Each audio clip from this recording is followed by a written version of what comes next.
로마서 9장 전에는 그 첫 번째 지난 그 9장에서는 바울은 깊은 탄식을 했죠. 왜냐하면 자기 동족인 이스라엘 백성이 구원의 자리에서 멀어졌기 때문입니다. 그들은 이 유대인들은 율법도 알고 언약도 받았고 그들의 조상도 있고 메시아도 그들에게 나셨지만 정작 예수 그리스도를 믿지 않았습니다. 바울은 이렇게 말합니다. 내가 저주를 받아서 끊어질지라도 그들이 구원받기를 바란다. 이 마음이 바울의 마음이었습니다. 그 간절한 마음 속에서 오늘 바울이 한 가지 또한 진리를 선포합니다. 바로 하나님의 이 구원은 전적으로 누구에게 달려있다는 것입니까? 하나님의 긍휼입니다. 하나님의 긍휼에 근거한다는 것입니다. 우리의 노력 아니라는 것이고 혈통도 아니라는 것이고 도덕적으로 깨끗해서도 아니라는 것입니다. 오직 하나님의 주권적인 선택과 하나님이 우리를 불쌍히 여기는 긍휼로 말미암은 것이다라고 말하고 있습니다. 그래서 오늘은 우리의 구원, 하나님의 긍휼 또한 주권에 대해서 한번 살펴보겠습니다. 첫 번째는 내가 구원받는 것은 오직 하나님의 긍휼 덕분이다라는 사실입니다. 자, 기독교는 어떤 종교입니까? 노력하는 종교, 노력하지 않는 종교가 없죠. 노력하고 애쓰는 종교 아니라는 것입니다. 담는 종교라는 것이죠. 하나님의 은혜를 담는 종교입니다. 예수 그리스도의 생명을 담는 종교입니다. 예수의 능력을 담아서 그 능력으로 살아가는 종교가 바로 우리 기독교입니다. 하나님의 성령을 담으면 성령의 사람이 되고 예수 그리스도의 능력을 받으면 예수의 능력의 사람이 되는 것입니다. 그래서 예수 능력 또한 예수 생명은 나의 공로가 아니고 오직 전적인 하나님의 은혜다라는 것을 말씀드립니다. 하나님께서 이와 같은 우리를, 여기에 계신 모든 하나님의 사람들을 택하셨습니다. 여러분들이 두 다리가 건강해서 튼튼해서 이곳에 예배의 자리에 왔다 생각할 수 있을지 모르지만 아니라는 것이죠. 전적인 하나님의 은혜로 말미암아 이 예배의 자리에 나오게 되셨다라는 것입니다. 그런데 이 선택은 하나님께서 창세전에 우리를 부르셨다라고 말합니다. 창세전에 불렀다는 것은 내가 구원받는 것은, 내가 하나님의 자녀가 되는 것은, 내가 천국 백성이 되는 것은 나의 공로가 전혀 1도 없다는 것입니다. 근데 이 교리가 가끔은 불편하게 느껴질 수도 있습니다. 혹시 지금 우리의 영적인 상태를 저울로 달아서 이 구원을 받기를 원하시는 분이 있습니까? 사실 부끄럽지 않을까요? 너무 부끄러울 것 같아요. 우리의 지금의 영적인 상태, 나의 말과 행실을 통해서 내가 구원받는다. 그것을 저울질해서 누가 하나님의 구원에 이룰 수 있습니까? 아무도 없다는 것입니다. 오직 우리의 공로 아니고 하나님의 은혜로 말미암아 구원이 주어지기 때문입니다. 이것은 정말 엄청난 은혜입니다. 우리의 구원도 하나님께서 우리를 부르심도 우리가 갖고 있는 이 달란트, 은사도 또한 교회도 이 모두가 하나님께서 거저 우리에게 주셨다라는 것을 기억해야 됩니다. 바울이 이렇게 묻습니다. 로마서 9장 14절입니다. 그런즉 우리가 무슨 말을 하리요? 하나님께 불의가 있느냐? 그럴 수 없느니라. 당시 유대인들은 자신들은 아브라함의 자손, 그리고 우리는 하나님의 택함 받은 백성, 그리고 우리는 율법을 열심히 지킨다라고 주장했습니다. 그렇게 살았고요. 자, 요한복음 8장 33절에는 유대인들이 예수님께 이렇게 말합니다. 우리는 아브라함의 자손입니다. 자랑스럽게 말합니다. 그들의 마음속에는 이 혈통에 대한 자부심이 있습니다. 우리는 너희들과 질적으로 달라. 그런 마음이 있는 거죠. 그러니 하나님의 긍휼과 그것이 선택을 보장한다고 여겼습니다. 그런데 바울이 다른 말을 하지 않습니까? 이방인들은 이 기독교는 믿음으로 말미암아 구원에 이른다라는 말을 하는 것입니다. 이방인들조차도 믿음이 있다면 그들 또한 구원을 받을 수 있고 하나님의 자녀, 하나님의 백성이 된다라는 그 이야기를 한 것입니다. 그러니 유대인들에게는 너무 그게 충격인 것입니다. 아니지. 우리가 하나님의 택함 받은 백성이지 어떻게 저 이방인들이 하나님의 택함 받은 백성인가, 그런 불공평한 거다라는 생각이 있는 것입니다. 그래서 그래서 바로 그 질문이 등장한 것입니다. 하나님께 불의가 있느냐? 없다는 것입니다. 유대인들, 너희가 보기에 이건 불의한 것 같지? 아니야. 불의한 게 아니야. 믿음으로 구원받는 거지 혈통으로 구원받는 게 아니야 라고 말하고 있는 것입니다. 하지만 바울은 이 질문을 통해 우리에게 말씀하는 것은 하나님의 선택과 긍휼 그리고 하나님의 주권에는 불의가 전혀 없다는 것입니다. 내가 택할 자를 택한다는 것이죠. 긍휼히 여길 자를 내가 긍휼히 여긴다는 것입니다. 이어지는 15절에서 하나님은 모세에게 이렇게 말씀하십니다. 모세에게 이르시되 내가 긍휼히 여길 자를 긍휼히 여기고 불쌍히 여길 자를 불쌍히 여기리라 하셨으니, 우리가 긍휼을 불쌍히 여기는 마음이지 않습니까? 긍휼은 베푸는 사람의 전적인 자유에 달려 있습니다. 따라서 하나님이 택한 사람에게만 긍휼을 베푸신다는 것은 불공평하다, 그 말은 맞지 않습니다. 모두에게 긍휼을 베푸시든 일부에게 긍휼을 베푸시든 아니면 아무에게도 긍휼을 베풀지 않으시든 그것은 하나님의 자유입니다. 하나님, 왜 저를 긍휼히 여기지 않으셨습니까? 하나님, 왜 저를 구원하지 않았습니까? 왜 저를 하나님 버리셨습니까? 누구도 감히 하나님께 이렇게 말할 자가 없다는 것입니다. 물론 우리는 알 수가 없습니다. 내가 지금 구원받았는지 구원 안 받은지 우리는 100% 알 수 없습니다. 그러나 나는 알고 있죠. 나는 어느 정도는 알고 있죠. 하나님에 대한 그 사랑의 마음을 통해서 어느 정도는 알고 있지만, 우리가 다른 사람을 바라볼 때 저 사람은 구원받았어, 구원받지 않았어, 그것을 말할 수는 없습니다. 그것은 하나님의 영역이기 때문이죠. 그리고 구원받은 이 긍휼 또한 하나님의 자유로운 의지에 의해서 구원받을 사람과 또한 그렇지 않은 사람을 나눈다는 사실입니다. 이 모든 것은 하나님의 전적인 자유의지에 달려 있습니다. 16절에 이렇게 덧붙입니다. 그런즉 원하는 자로 말미암음도 아니요 다른 박제하는 자로 말미암음도 아니요 오직 긍휼히 여기시는 하나님으로 말미암음이니라.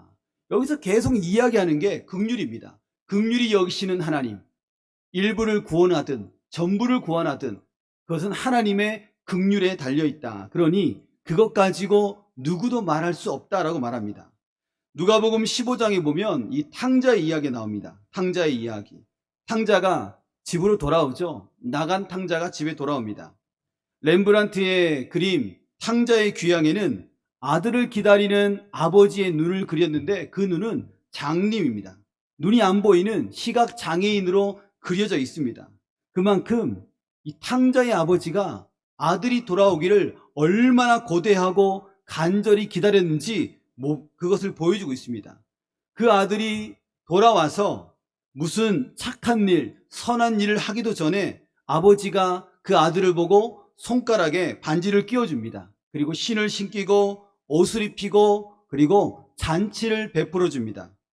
이 광경을 보고 누가 가장 기분 나쁩니까? 이 탕자의 형이 기분 나빠합니다. 아주 기분 나빠합니다. 잔치하는 집으로 들어가지도 않습니다. 왜냐하면 그 아들이 꼴도 보기도 싫은 겁니다.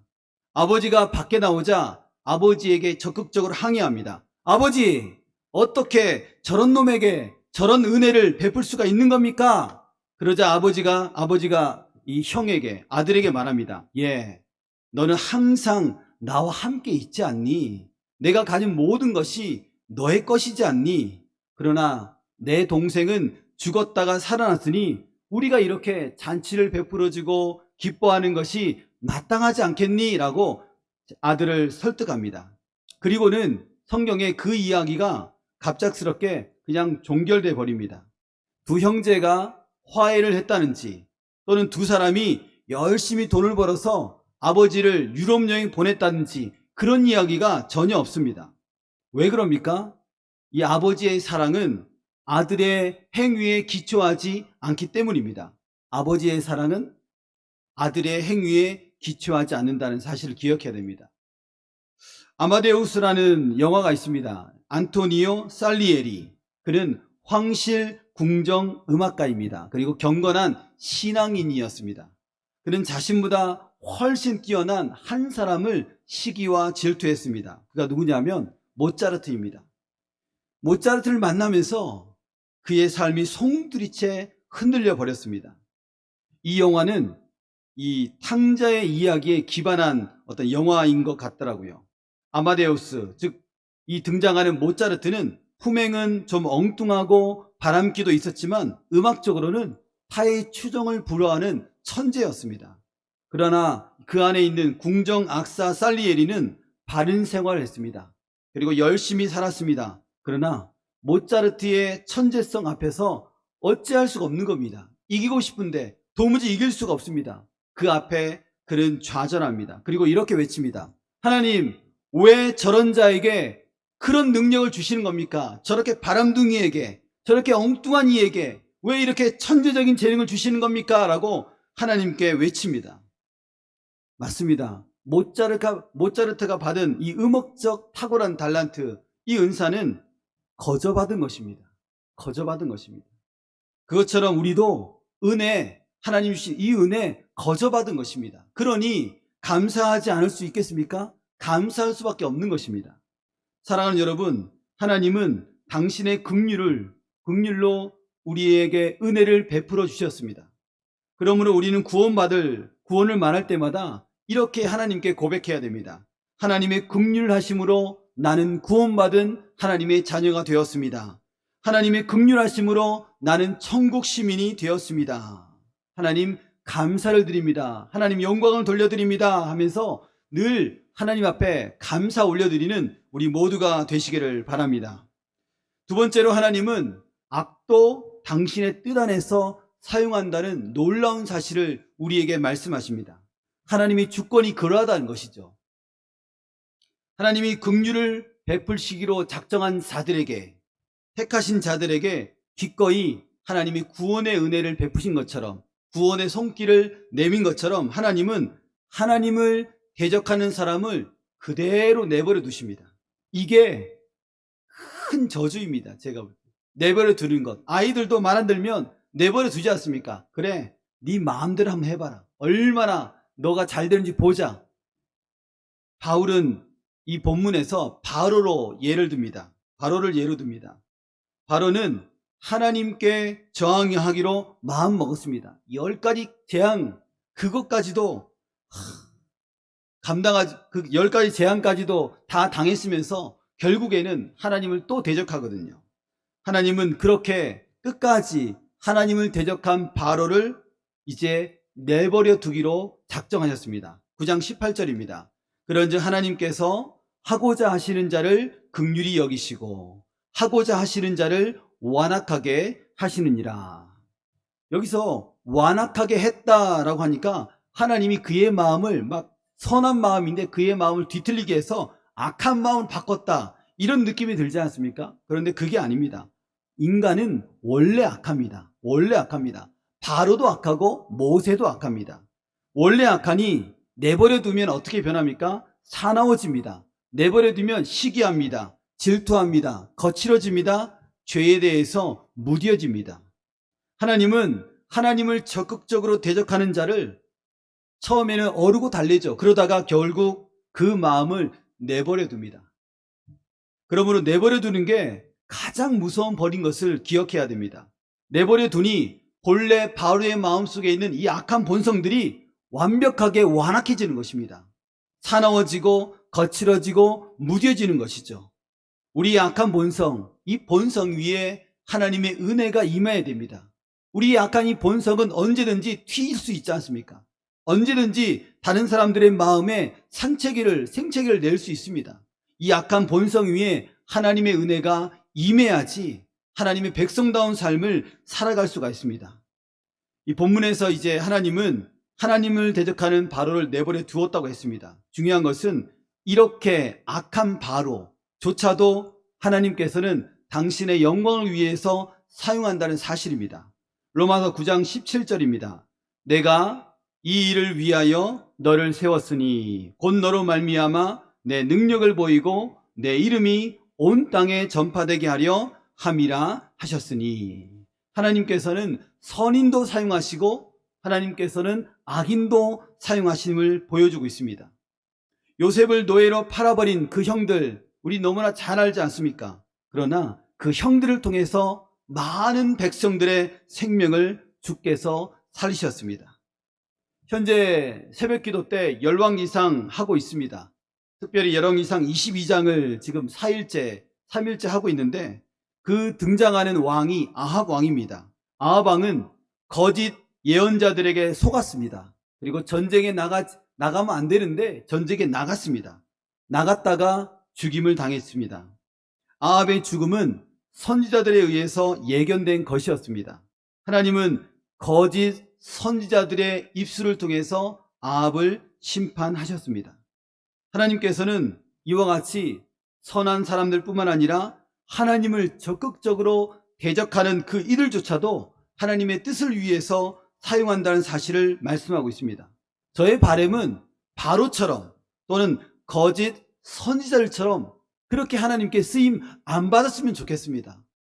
귀양 이 땅에서 살아가는 거 하나님의 백성답게 엘리야처럼 또는 요셉처럼 아브라함처럼 바울처럼 그렇게 귀하게 쓰임받다가 하나님 부르시면 할렐루야 찬송하면서 올라가는 게 아름답지 않습니까? 거짓 선지자들처럼 거짓말하다가 또한 요셉을 팔아버린 그 형들처럼 거짓말하고 남을 힘들게 하다가 그렇게 쓰임받는 것 그거 안 했으면 좋겠습니다. 사랑하는 여러분, 우리의 구원은 이와 같이 하나님의 주권 가운데 하나님 우리 긍휼히 여기심으로 우리에게 구원을 베푸셨습니다. 또한 하나님은 선인뿐 아니라 악인들을 들어서 하나님의 영광을 위해서 사용하고 계십니다. 마지막 세 번째는 저와 여러분은 긍휼을 담은 긍휼 그릇이라는 사실을 기억해야 됩니다. 나는 하나님 손에 빚어진 긍휼의 그릇입니다. 이 마지막 세 번째입니다. 우리의 신앙의 고백이죠. 나는 하나님의 손에 빚어진 긍휼의 그릇입니다. 긍휼의 그릇의 반대는 진노의 그릇입니다. 우리는 마땅히 죽음 영원토록 죽어야 할 지옥에 빠져야 할 진노의 그릇이었는데 이제 우리의 신앙의 고백은 하나님의로 말미암아 하나님의 손에 빚어진 긍휼의 그릇이 되었다라는 것이 우리의 현재의 모습이고 신앙의 고백이 되어야 한다는 것입니다. 로마서 9장 20절입니다. 이 사람아 내가 누구이기에 감히 하나님께 반문하느냐. 지음을 받은 물건이 지은 자에게 어찌 나를 이같이 만들었느냐 말하겠느냐. 제가 만약에 요강을 만들었다 생각해 보면 요강 시대죠. 네. 그래서 요강이 있었습니다. 네. 제가 만약에 흙을 빚어가지고 요강을 만들었습니다. 요강이 왜 저를 요강으로 만들었습니까? 힝 하고 저에게 따지면 전 요강을 깨버릴 겁니다. 감히 너 따위가 다시 빚어서 내가 만들리라.